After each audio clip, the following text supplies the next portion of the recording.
ҳанӯз моҳи қабл комиссияи шаҳодатномакунонии федератсияи футболи тоҷикистон аз варзишгоҳҳои дастаҳои лигаи олӣ ва якуми чемпионати тоҷикистон оид ба футбол дидан карда ҷиҳати бартараф намудани камбудиҳои ҷойдошта ба масъулини маслиҳат ва дастур дода буданд. аммо арафаи оғози чемпионати имсола ҳолати бархе аз майдонҳо нигарониро ба миён овардааст ва ҳайати комиссия салоҳ донист то аз 3 варзишгоҳи минтақаи кӯлоб дидан кунад.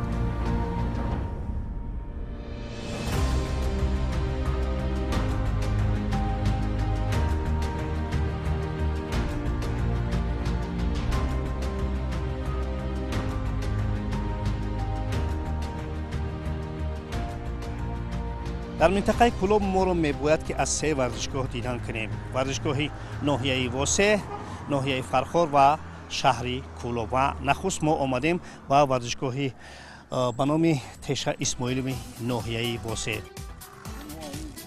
дар ин варзишгоҳ мебояд ду дастаи ноҳия Файзкан дар лигаи олӣ ва Ҳулбук дар лигаи якум бозӣ кунанд. аммо ҳолати феълии варзишгоҳ комилан ҷавобгӯи талабот нест, агарчи масъулини варзишгоҳ мегӯянд ки онро то 1 апрел омода мекунанд. чӣ корҳоеро анҷом кардем барои оне ки Файзкан тавонад ки бозиҳои худро дар ин ҷо анҷом кунад? мо мақсад 1 дараҷа қим овардан шабидем, як мошини калон овардан шабидем. мақсад тайёримон ҳамин тайёри дидестем. мақсад ҳамин Файзкан шай ё Ҳулбук шай ё якташ мақсад чира масъалаи ҷои либоси васкиниро бояд тайёр куна. омода нестан? ҳоли омода нестан? омода бояд шаванд. ҳозир ҳардушон маслиҳат кардагиянд решоткаша командаи Файзкан ба гардан гирифта ки бояд мо мақсад биёем сайр кунем. ҳамин мумкин ҳамин 2-3 рӯзда ҳал шаванд. хуб мана шумо вазъияти майдон ва ҳолати варзишгоҳро усулан дидед. оё ҳамин варзишгоҳ омода аст то дастаи Файзкан дар ин ҷо бозиҳои худро баргузор кунад? ман 2 рӯз пеш сафари корӣ карда будам. омада ҳамаи инҳоро аз назар гузарондам. бале қум чошиданги ҷое ки чуқурӣ ҳаст. мана ҳозир ману шумо дар ҳаминҷо суҳбат дорем ва ба замин нигоҳ кунем. ягон қум надорад, ягон чи надорад. кори аграрӣ кардагӣ нест. ин як. дуюмаш барои бозӣ кардани дастаи Файзкан имрӯза ин варзишгоҳ дар ягон нуқтаи талаботи лигаи олӣ туғрӣ намебияд. аз кадом ҷиҳат ҷавобгӯй нест. аз кадом сабаб ин ҳуҷраҳои пештарае ки мисол гем дастаи Ҳулбук бозӣ мекард, ин дар лигаи олӣ туғрӣ намебияд. баъд аз он пешниҳоде ки ман ҷойша нишон додам ки дар он кунҷ 2 ҳуҷраҳои либоси ивазкунӣ бо тамоми шароитҳо муҳайё кунанд. баъд аз он гирди ин майдонро бо панҷара маҳкам кунанд, мисли варзишгоҳи ЦСКаи Политехникум ва мисол гем Кӯлоб ва дигар варзишгоҳ. барои ҳамин имрӯз ин варзишгоҳ барои гузарондаи лигаи олӣ ягон хел ҷавобгӯ нест. барои лигаи якум чӣ? барои лигаи якум ҷавобгӯ мешавад ҳамон ҳолате ки он камбудиҳое ки ман гуфта будам ино бо 2 рӯз пеш ҳама ҳамино ислоҳ шавад. қабул. дуруст пас чемпионат сар мешавад. оё имкон дорад ки дар ҳамин муддат камбудиҳое ки масъулин мегӯянд бартараф шаванд? бале чӣ ки гап задан мо кӯшиш бояд ба хайр бидиҳем ки пешаи саршавӣ мо бояд омода бошем. ҳамин варзишгоҳро сар вақт тайёр кунем. мақсад бисупоримш. дӯстони азиз, хуб чӣ гуна ки дидем, масъулини варзишгоҳ мегӯянд ки мо то замони оғози чемпионат албатта кӯшиш мекунем ки камбудиҳо бартараф шаванд, аммо масъулини федератсияи футболи тоҷикистон ба он назаранд ки ин варзишгоҳ комилан барои қабули дастаи Файзкан ки дар лигаи олӣ бозӣ мекунад омода нест. аммо бояд бигӯем ки дар ин ҷо ҳам дастаи Файзкан ва ҳам дастаи Ҳулбук дар лигаи якум бояд бозиҳои худро баргузор кунанд. мутаассифона чӣ гуна ки дида истодаем, ҳанӯз варзишгоҳ барои қабули бозиҳо омода нест.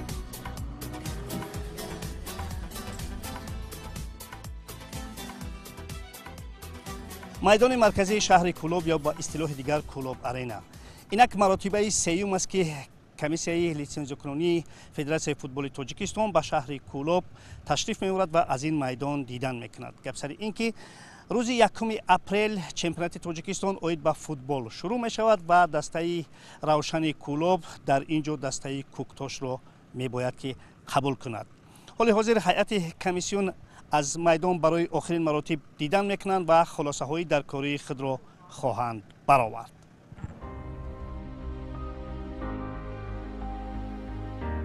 мавсими гузашта бо иллати корношоям гаштани чаманзори ин майдон равшан бозиҳои худро дар дигар ҷо баргузор кард. бинобар ин масъулин инак бештар аз 2 моҳ аст ки варзишгоҳро ба мавсими нав омода мекунанд.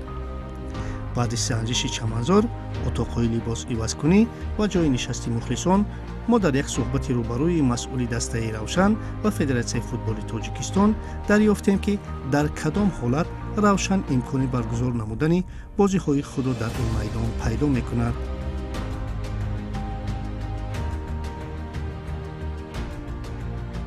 хуб инак ҳайати комиссион аз варзишгоҳи марказии шаҳри Кӯлоб аз Кӯлоб арена дидан карданд ва ҳоли ҳозир мо бо масъули дастаи клуби равшани Кӯлоб ва албатта масъули Федератсияи футболи Тоҷикистон суҳбате хоҳем кард ва аниқтараш натиҷагирӣ мекунем ки оё равшан имкони дар ин ҷо баргузор кардани бозиҳои худро дорад ё на. ғайрат то имрӯз чӣ корҳое анҷом шуданд ва аз он рӯзе ки комиссион ба шаҳри Кӯлоб ташриф овард ва дастуру супоришҳои худро дод чӣ корҳо анҷом шуданд ва чӣ корҳо мондаанд? майдони мо 95% ба фикр мекунам ба бозӣ тайёр аст ва гирди атрофе ки мебинед инҳом корошам рафти сай ками дигаш монда. хоб кӯшиш кардем, бозам кӯшиш мекунем ки боз ободтар кунем. хуб чӣ камбудиҳоеро дар ин ҷо мушоҳида кардед? гуфтанӣ ҳастам ки он пешниҳодҳое ки он корҳое ки камбудиҳое ки буд хусусан аз майдон сар кардем мо гуфтем корҳои аграрӣ иҷро шуд, яъне бо қуми ил пӯшондан дигар дороҳо кардан он дороҳое ки лозимӣ ҳаст дар ҳамон вақту саати зимистона инҳо ҳамаш иҷро шуд ва чӣ хеле ки мо ҳозир дар дури майдон ҳастем дида истодаед имрӯза шароит ба майдон ҳамин хел мешавад, лекин аз ҷиҳате ки майдонам дар вақти қума ҳавор кардан қуми ила ҳавор кардан аз сетка элак накардиянд дар байни майдон алафҳои бегона бисёр аст аз даруни ҳамон қум бисёр аст ва ҳозир ман ба Ғайраталӣ дар боло суҳбат кардам ва нишон додам ки ин алафҳои бегонаро агар нагирем аз майдон ҳамин аҷриқе ки авҷ гирифта рафта истодааст роҳ наметиҳад ки майдон мана мисли ки чизе ки ҳозир мо истодаем хуб ҳаст ҳамин хел намешавад. барои ҳамин корбарӣ кардкор то бозия нисбати майдона гуфтем мана каток чӣ хеле ки талабот ҳаст гуфтем мана худам шоҳид ҳастем корбарӣ рафта истодааст шахмати система баррашу ба дарозӣ ва гуфтанӣ ҳастам ки ҳозир чӣ хеле ки Ғайраталӣ қайд карданд ки гирди мухлисон бо панҷара маҳкам аст камбудӣ банаи мобайн якта ҳаст ва камбуди асосии мардуми мухлис медаромадагӣ аз ҳамин тараф аст. ин панҷаҳоро вақташа бо Ғайраталӣ бо пешниҳод карда будем ва шикастанд. чикор кангор имрӯз то вақти бозии саршавӣ 1 апрела ин камбудиҳо бояд ислоҳ шавад. ҳамин камбудиҳои панҷараро мисли ҳава бо мисол гӯем арматур бо дигарро маҳкам карда бақувват карда технически зона пластмассоша алиш кардан ҳуҷраи либосивазкунии худошонро то имрӯз ҳаракат мекунанд ки шаяд мебинем ҳамаира барои ҳамин камбудӣ ки ислоҳшаванда аст агар ғайрат кунанд қобилияти хушонат дар 3 рӯз дига вақт мондааст то рӯзи панҷшанбе 30 число ҳамин камбудиҳо ислоҳ карда шавад майдони варзишгоҳи шаҳри Кӯлоб барои гузарондани чемпионати бозӣ барои якум бозишон ки рӯзи 1 апрел агар хато накунам бозӣ доранд қабул мешавад. агар ин камбудиҳо ислоҳ нашавад фикри ман варзишгоҳ яъне барои бозии якум омада нашудааст. акнун суоли матраҳ ва кушод ин аст чанд рӯзи дигар мондааст оё имкони бартараф кардани ин камбудиҳое ки дар ин ҷо зикр шуд ҳаст ё на? асос майдон аст ки майдони мо тайёр аст. ин корое ки берун аст ира мо дар як рӯза буд мекунем. аммо як чизи дигар як нуқтаи дигарро дар ин ҷо бояд зикр кунем ки албатта равшан дар ҷоми конфедератсияи футболи осиё бозӣ мекунад ва оё тасмим ҳаст ки ҳама камбудиҳо бартараф шаванд ва ин майдон барои қабули бозиҳои конференсияи футболи осиё омода бошад. бисёр хуб қайд кардед. дар ҳақиқат агар барои қабул кардани комиссияи афк нисбати гузарондани ҷоми афк дар варзишгоҳи марказии шаҳри Кӯлоб, ҳам варзишгоҳ ҳам майдон, он камбудиҳое ки он пешниҳодиҳое ки агар мо мутахассисои федератсия пешниҳод кардем ҳамин корҳо ислоҳ шаванд, хусусан аз ҷиҳати об ҳаст, шароит ҳаст. имрӯз ҳама шароитҳо муҳайё карданд, бо дастгирии раиси шаҳр карданд, раҳмат, яъне бо сарпарастон шид, лекин корбария хуб кунем дар вақти саъат нисбати ҳуҷраҳои либоси аскунӣ ҳамун пешниҳодиҳое ки гуфтем нисбати гузарондани ҷоми афк ҳамаи агар ислоҳ шаванд, чаро не қабул мешавад. аз он чизе ки ғайрат мираҳмадов ва раҳмон муртазоев гуфтанд, мо чунин хулоса карданием ки агар дар сурати бартараф шудани он камбудиҳое ки кӯчак ҳастанд, сарсарӣ ҳастанд, ки дар ин ҷо зикр шуданд, онҳо бартараф шаванд, равшани Кӯлоб бозиҳои хонагии худро дар ин майдон баргузор мекунад. дар сурати акс дастаи равшан шояд муваққатан ба майдонҳои дигар кӯч мебандад ва то омода шудани албатта майдон. ғайрат фикр мекунам ки ҳоли ҳозир мухлисоне ки моро мебинанд, албатта манзури ман мухлисони дастаи равшан ҳастанд, бисёр иштиёқманди он ҳастанд ки равшан дар хонаи худ бозиҳои худро баргузор кунад ва фикр мекунем ки шумо ҳама кӯшиши ғайрата ба он равона мекунед ки майдона то рӯз. албатта мо чӣ хеле ки қайд кардем гуфтем, ҳамаи кӯшиша ҳама чизе ки дорем мо дар ҳаминҷо сарф кардесем. чӣ хеле ки хитон дар болои ҳамин майдон ҳастин, оз мебинем ки чӣ хеле майдон як мулоим аст, як ки ба бозӣ 100% ҷавобгӯ аст. барои ҳамин мо ҳам мехоҳем ки дар Кӯлоб бозӣ кунем, чунки дар Кӯлоб мухлисони худмон ҳастанд, мухлисое ҳастанд ки ба Душанбе, ба Хуҷанд, ба Хатлон ва дигар ҷо рафта наметавонанд ҳисоби маблағ. барои ҳамин мо ҳамаи кӯшиша кардесем. ман фикр мекунам ки ками дигар мондааст то бозӣ ислоҳ мешавад. бисёр хуб. як нуқтаи дигарро ҳам бояд зикр кунем дӯстони азиз, ки дар сурати дар ин ҷо баргузор кардани бозиҳои хонагии худ аз ҷониби дастаи равшан, телевизиони варзиш ҳам имкон пайдо мекунад ки пахшҳои мустақими худро аз ин варзишгоҳ албатта намоиш диҳад, зеро ки мо аз ин ҷо имкон дорем.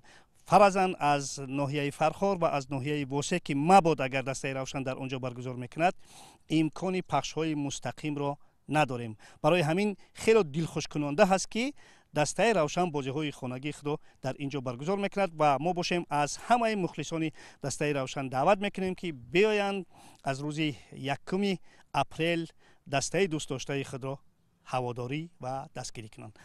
барои суҳбататон изҳори сипос.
ҳосилоти Фархор баъд аз як муддати мадиде дигарбора ба лигаи олӣ баргашт ва акнун мебояд ки бозиҳои хонагии худро ана маҳз дар ҳамин майдон баргузор кунад. ва ине ки мо ба ин варзишгоҳ ворид шудем, усулан корҳои омодагӣ идома доштанд ва ҳоли ҳозир дида истодаем ки масъулин ҳам охирин рангубори варзишгоҳро карда истоданд. рӯбучин дар як қисмати майдон идома дорад, аммо аниқтараш бояд ҳама диққати вижа ба чаманзори майдон дода шавад ва البته ما از مسئولین ورزشگاه و مسئولین فدراسیون فوتبال تاجیکستان در اینجا رحمان مرتضویف با اون کس هم صحبت میشویم و نتیجه اخیرین رو البته از آنها پرسانی میکنیم که آیا در چنین چمنزار دسته حاصلات بازی های خود را در این میدان برگزار کرده میتواند یا نه.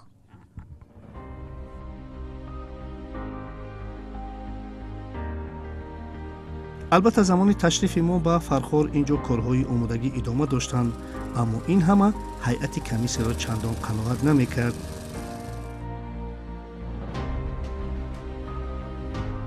بعد از اون که هیئت کمیسیون از ورزشگاه، از چمنزار میدان، البته از اتاقای لباسی عوض کنیم و خلاص از ورزشگاه دیدن کردن، ما نتیجه گیری میکنیم از آن که آیا تا کدام اندازه دسته حاصلات فرخار در اینجا بازی های خانگی خود برگزار کرده میتواند. من قبلا میخواستم از دیرکتور ورزشگاه پرسانی کنیم که خوب کدام کمبودی ها تا هنوز برطرف نشدند و آیا امکانی برطرف کردنشون هست تا روزی بازی یا نه؟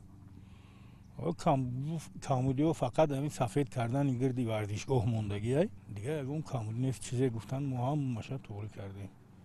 امکان دارین میرسد همه شرایط هایی که من همون نقص و علت هایی که هستن برطرف کنیم؟ اگه باید بشه. من از رحمان مرتضویف میخواستم بپرسم که چی علت هایی در اینجا هست و همکنون بعد از سنجش آخرین آیا میدان برای قبول بازی آماده هست یا نه؟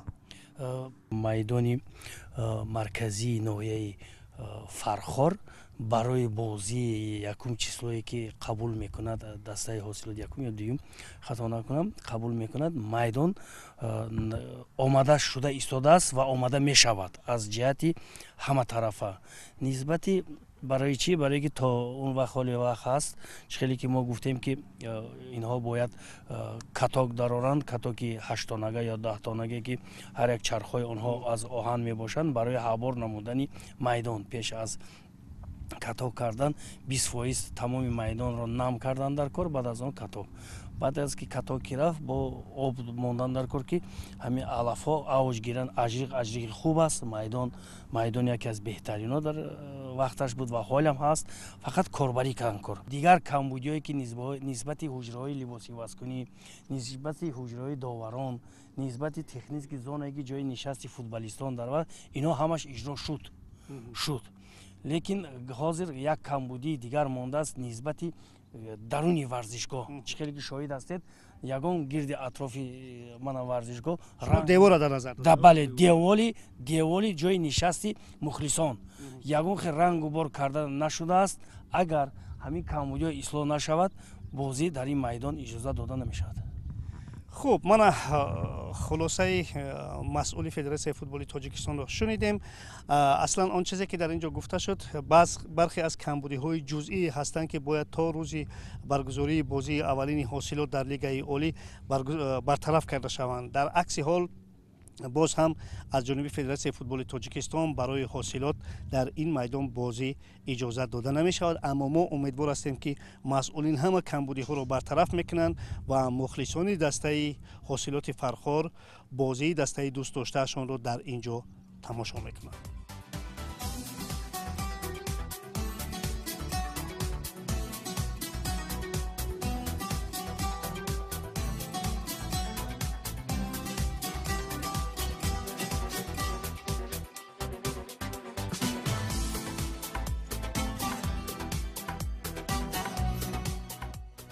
من آن چیزی که ما میخواستیم برای شما پیشنهاد کنیم و فقط همین مونده که همه شما را با آغاز موسم نو چمپیونات تاجیکستان اوید به فوتبال تبریک و تهنیت بگوییم. در همینجا برنامه فوتبال تاجیک به انجام میرسد.